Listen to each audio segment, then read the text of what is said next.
Anne-Charlotte Reich. Oui, tout à fait. Moi, j'invite les gens de la commission. On va inviter Magali Mézou. Monsieur Lantini, déjà, à se joindre à nous. Donc, on est sur un dernier atelier Oui. qui s'appelle Formation, compétences, valorisation. On verra que c'est un atelier large, mais il m'a semblé nécessaire d'avoir de la pédagogie, d'expliquer ce que l'on fait, comment on le fait, comment on devient agent immobilier et particulièrement syndic de copropriété. Et j'ai proposé, donc la FNIM est partenaire depuis des années avec deux lycées dans le Var, le lycée Renoir et le lycée Bossier, qui délivrent une formation de BTS BTS profession immobilière. Et M. Lantini nous fait le plaisir ce matin d'être avec nous. Il va nous expliquer un peu comment il forme les jeunes qui viennent en BTS, ce qu'ils attendent d'eux, les programmes. Voilà, les thèmes que je vous propose d'aborder maintenant. Très bien, bon, mais je vous remercie pour cette invitation. C'est vrai que c'est très important pour nous, cette proximité. Approchez-vous du micro. Cette proximité avec le micro et puis surtout la FNIM, oui.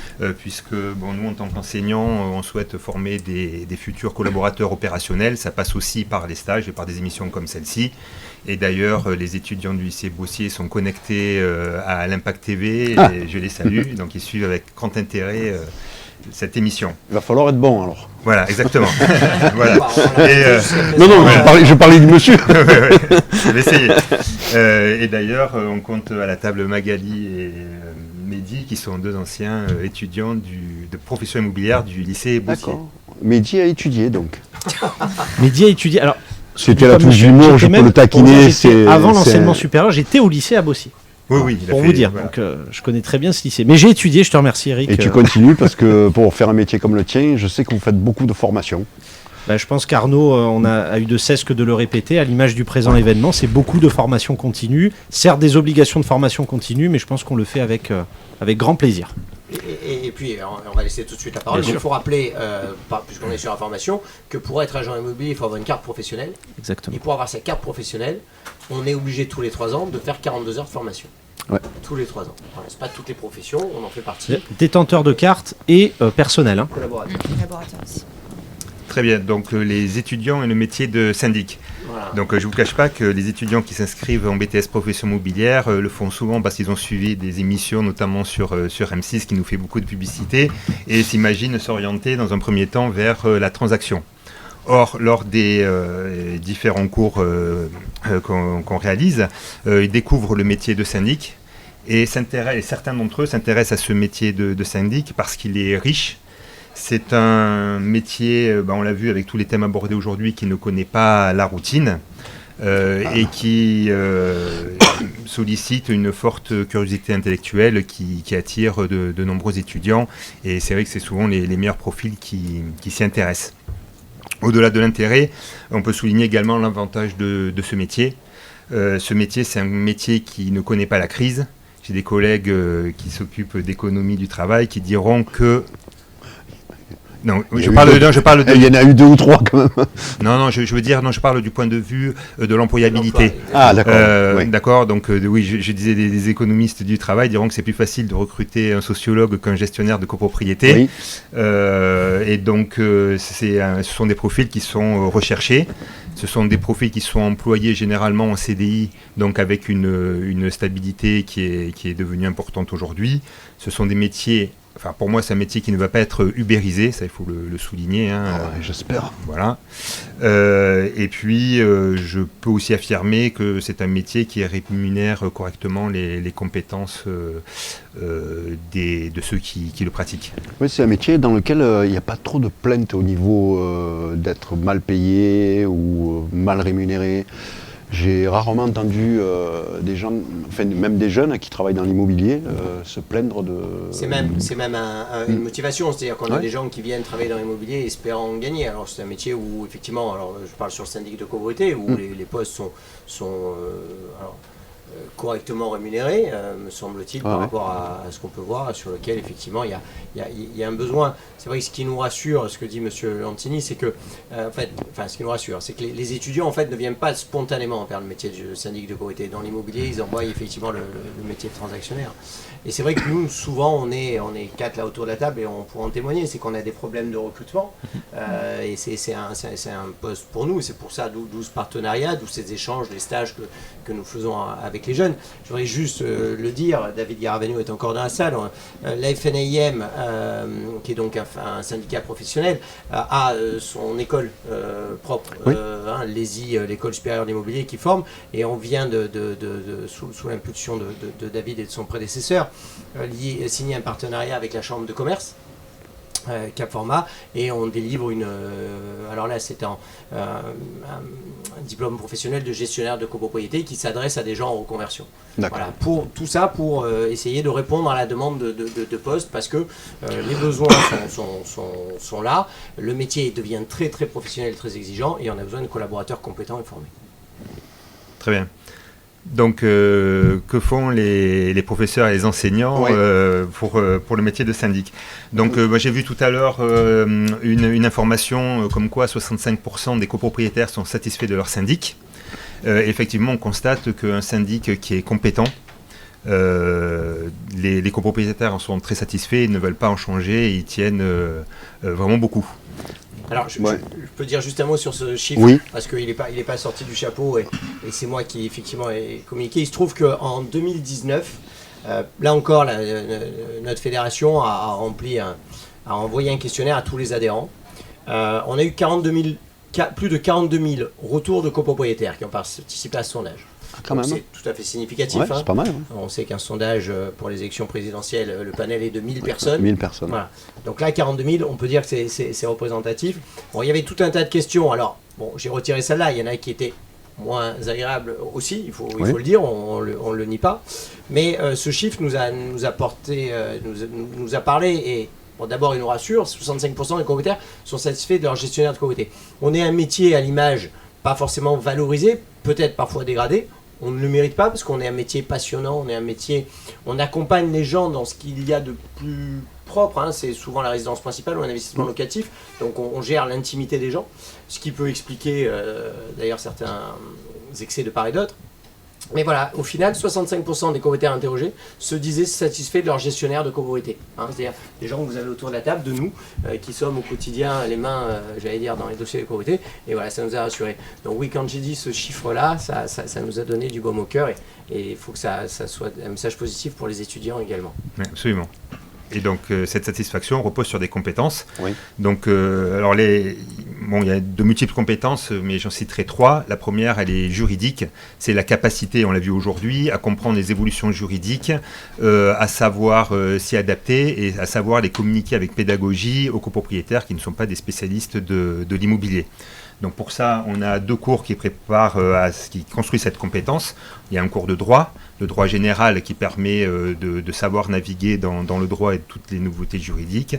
Et également en 2e année, 6 heures, donc c'est assez intensif, de gestion de copropriété, où là l'enseignement est axé sur des cas concrets, précis, avec des problématiques qu'il faut analyser, résoudre et savoir communiquer, comme je disais, avec pédagogie.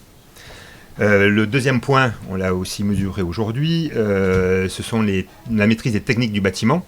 Donc on a un cours d'architecture, on ne forme pas du tout des architectes, mais on forme des professionnels, que sont les syndics de copropriété et en général l'agent immobilier, qui doit discuter échanger avec des architectes, comprendre les problèmes architecturaux qui se posent au bâtiment. Donc je citerai la rénovation énergétique, connaître les matériaux, leurs avantages, connaître aussi l'impact du DPE sur la mise en location, on abordait tout ça, j'y reviens pas. Savoir appréhender les économies d'énergie. D'autres points importants concernent la pathologie des bâtiments. C'est un des rôles principaux du syndic de copropriété, c'est de préserver le patrimoine immobilier dont il a la charge. Et donc il faut savoir détecter, prévenir les pathologies du bâtiment, c'est assez technique.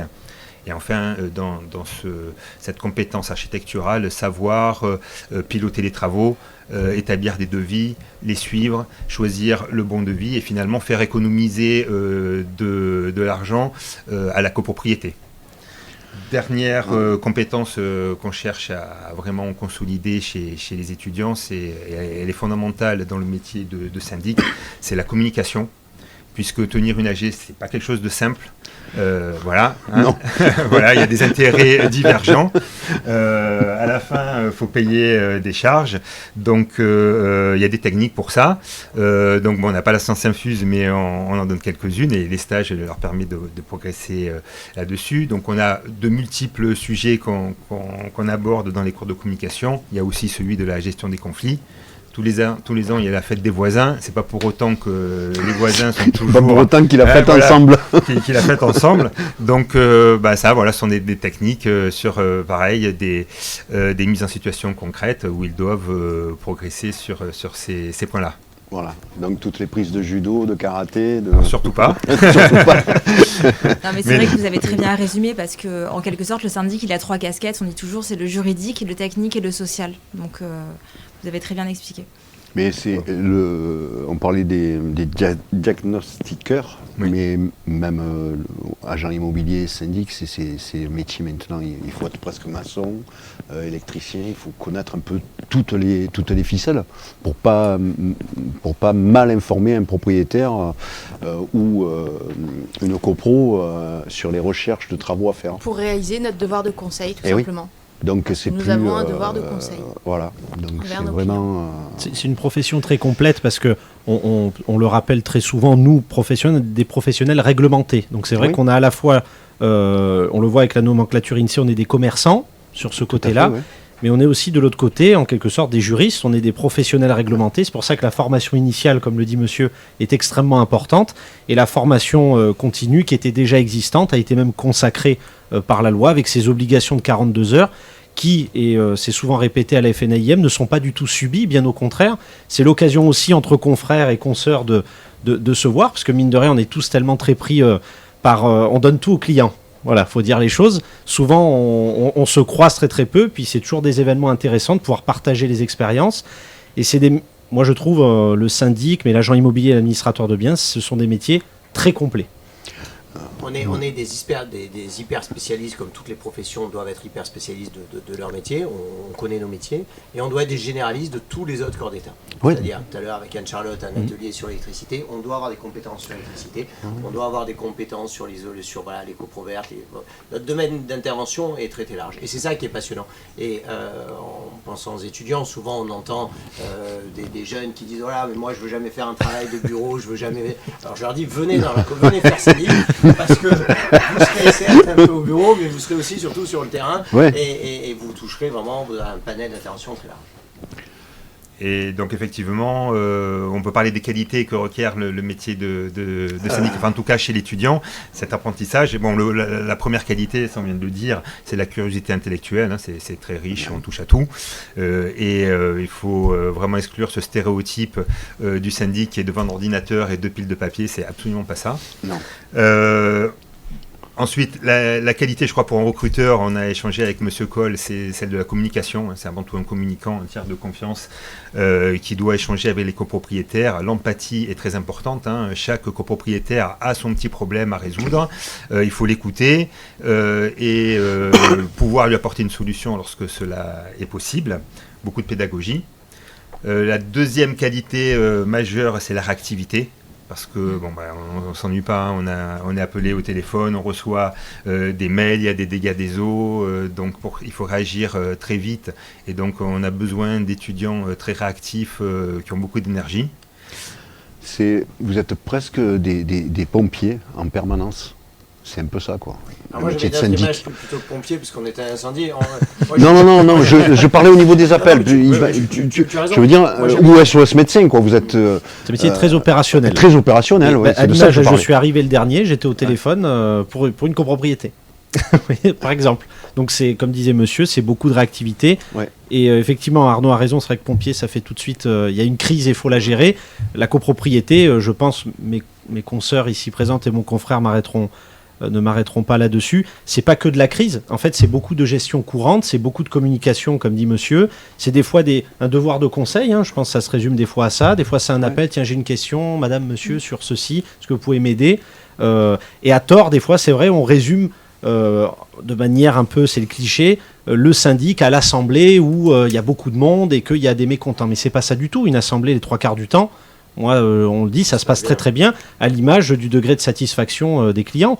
Et les 3/4 du temps, il y a très peu aussi de turnover en syndic parce qu'il y a une vraie confiance humaine qui est attribuée aux gestionnaires. Donc c'est un métier, on le dit souvent aux étudiants, on essaie toujours de vendre le syndic parce que ça leur fait peur, mais les 3/4 du temps, et c'est pas monsieur qui m'arrêtera là-dessus, quand ils vont très souvent d'ailleurs spontanément après au syndic et ils restent même des années.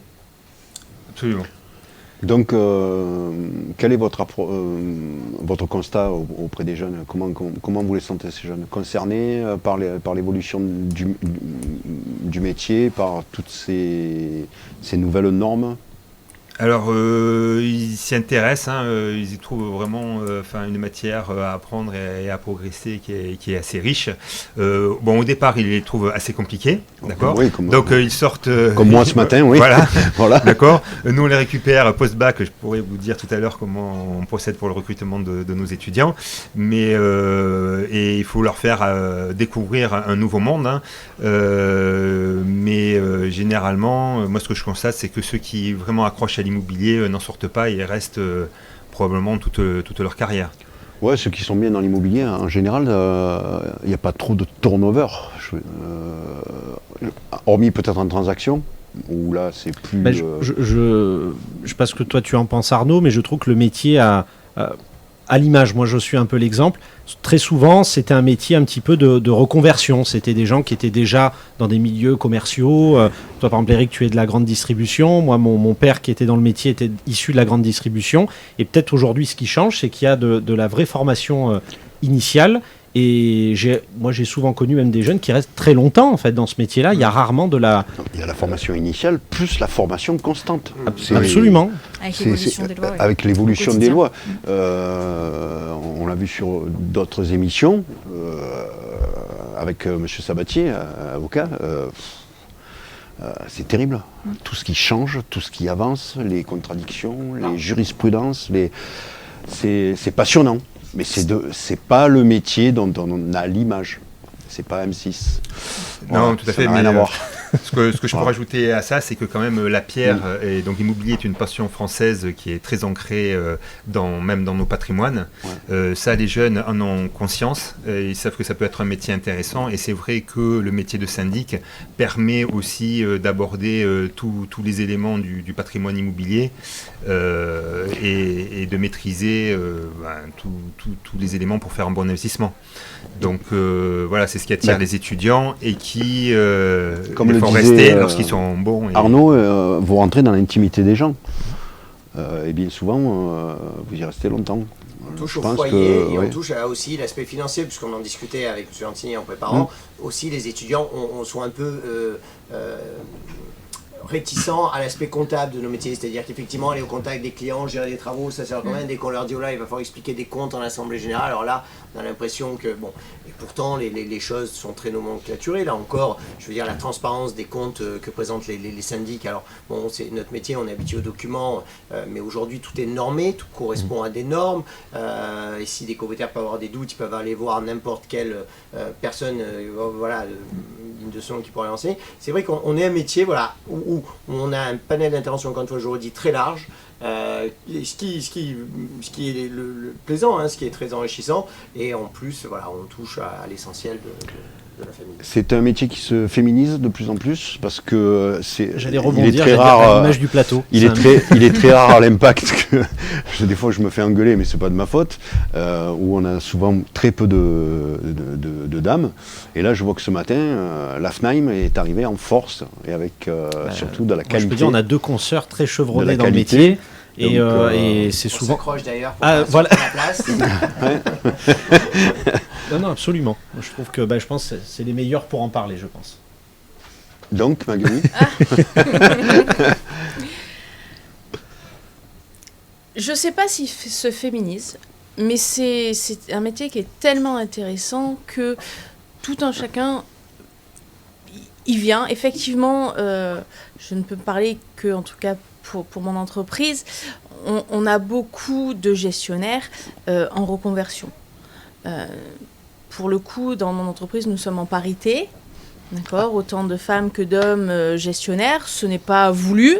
Le hasard fait, voilà, puisque, comme ça a été dit précédemment, il y a des difficultés de recrutement. Oui. Hein. Aujourd'hui, c'est dans tous les métiers, là. C'est ça. Terrible. Rares sont les gestionnaires libres sur le marché. Il faut être clair. Voilà. Hein, donc voilà, c'est quelque chose qui est recherché. Donc voilà.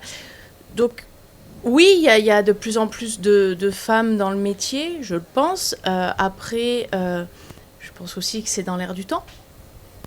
Voilà, sans que ce soit recherché, tous les métiers s'ouvrent aux femmes plus qu'avant. Voilà. Donc le métier de gestionnaire en fait partie et ne déroge pas à la règle. Mais pour répondre à la question, oui, il y a plus de femmes gestionnaires maintenant que ce qu'il y avait il y a quelques années en arrière. Oui. Oui, complètement. Il y a beaucoup plus de femmes. C'est vrai qu'après l'aspect technique, avant, je pense que ça pouvait peut-être effrayer plus les hommes aussi, alors qu'aujourd'hui, une femme est très compétente aussi dans la technique, oui, je connais le juridique. 2 architectes femmes qui sont terribles. Ouais. Tout à fait. Dans le bon sens du terme. Ah, oui, dans le bon sens du terme. Le temps passe. Le temps passe. Je sais pas ce que tu veux faire. On boit un café. C'est plutôt. Monsieur Lantini, est-ce qu'on a tout dit? Vous vouliez rajouter quelque chose? Comment on fait pour postuler comment on fait pour arriver? Voilà. Donc le BTS c'est 2 ans après le bac, donc chaque bachelier désormais connaît Parcoursup, c'est-à-dire qu'à la fin du cursus pré-bac, on s'inscrit sur Parcoursup pour candidater. Donc nous on recrute tout type de bacheliers, on a des bacheliers généraux, scientifiques ou économiques, on a des bacheliers technologiques qui ont étudié le management et la gestion, et on recrute aussi des bacheliers professionnels qui ont plutôt un profil commercial. Ce qu'il faut savoir, c'est que c'est une formation qui est extrêmement demandée. Hein. Nous, chaque année, on a environ 700 demandes et on a 25 places à offrir. On n'est pas le seul BTS profession mobilière. On a parlé dans le Var, on a évoqué celui du lycée Renoir à Brignoles, et j'invite tous les étudiants qui sont intéressés par le BTS profession mobilière à candidater sur l'ensemble des BTS de la France. Hein, il faut voir large. Ce que je peux rajouter aussi, c'est que de plus en plus, les étudiants complètent leurs études post-BTS par des licences. Bon, même s'ils sont directement opérationnels après le BTS, certains souhaitent, qui sont encore un peu jeunes, continuer. Ils peuvent le faire aussi en alternance, cette 3e année en licence juridique, qui peut être une bonne manière de découvrir le métier, de gagner en compétences. Merci. Anne-Charlotte, qu'est-ce qu'on peut dire à des jeunes pour les faire venir dans votre métier? Qu'est-ce qu'on peut leur dire?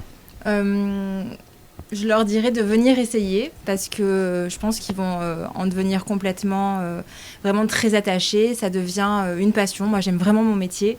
Et ça fait 12 ans maintenant que je le pratique. Et il y a eu une évolution aussi dans le métier lui-même. Le juridique évolue énormément. Donc, c'est un métier en constante évolution. Et il n'y a pas un jour où on fait la même chose. Donc, je reconnais qu'il y a ce côté-là qui est vraiment passionnant. Donc, venez travailler et mettez-vous dans le syndic de copropriété à 100%. Arnaud? Voilà, tout a été dit. Tout a été dit? Je pense, oui, tout à fait. Merci, monsieur Lantini. Merci. Merci. Bonne chance à vos élèves. Merci. Je vous remercie pour eux. Voilà.